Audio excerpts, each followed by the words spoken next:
wah ini rame nih antara Pak Purbaya sama, Pak Ferry Latuhihin ini, rame nih. Karena 2 orang ini sangat bertolak belakang ya. Kalau kita lihat kan kalau Pak Purbaya kan sangat optimistik ya, yang beliau sampaikan semuanya yang bagus-bagus ya, kita semua bisa lihat ya, seolah-olah perekonomian kita nggak ada masalah sama sekali gitu kan. Nah sebaliknya nih, kalau Pak Ferry itu kan menyampaikan seolah-olah ekonomi kita ini gelap ya, bahkan beliau bilang hampir krisis lah gitu, bahkan mungkin terjadi kerusuhan dan sebagainya gitu ya. Jadi kalau Pak Purbaya sangat optimistik, Pak Ferry ini kelihatannya sangat pesimistik gitu ya. Nah terus apa yang terjadi sebenarnya? Nah kalau saya pribadi menganggap bahwa ya dua-duanya sama-sama nggak pas lah ya. Pak Purbaya kalau beliau menyampaikan dari pertumbuhan ekonomi, dari inflasi, dari ada indikator yang namanya indeks keyakinan konsumen, ada indeks penjualan retail, kemudian ada Purchasing Manager Index itu baik-baik saja, tapi bukan berarti kita nggak ada masalah. Kelas menengah kita itu pendapatannya turun itu jelas kok.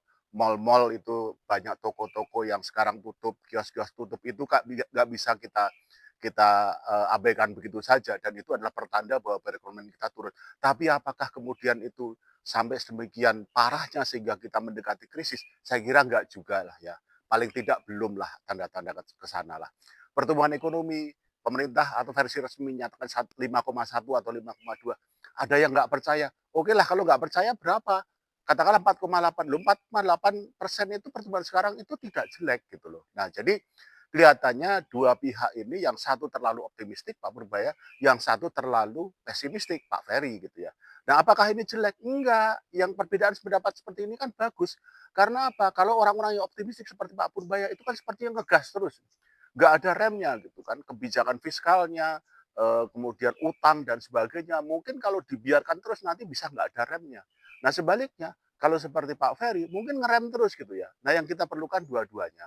Pak Purbaya atau pemerintah juga ada baiknya mengakui ya bahwa ada masalah dalam perekonomian kita dan Pak Purbaya sebaiknya fokus kepada kebijakan-kebijakan fiskal untuk mendorong pertumbuhan ekonomi yang memang merupakan kewenangan beliau. Dan Pak Ferry juga kita harapkan tetap kritis ya. Dan satu yang saya ingatkan adalah jangan sampai ini dibawa ke ranah pribadi lah, meragukan sekolahnya, meragukan profesor dan sebagainya. Nggak pas lah.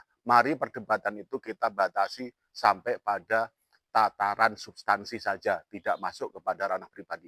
Dan itu sehat perbedaan pendapat supaya masing-masing pihak bisa saling mengoreksi. Demikian pendapat saya.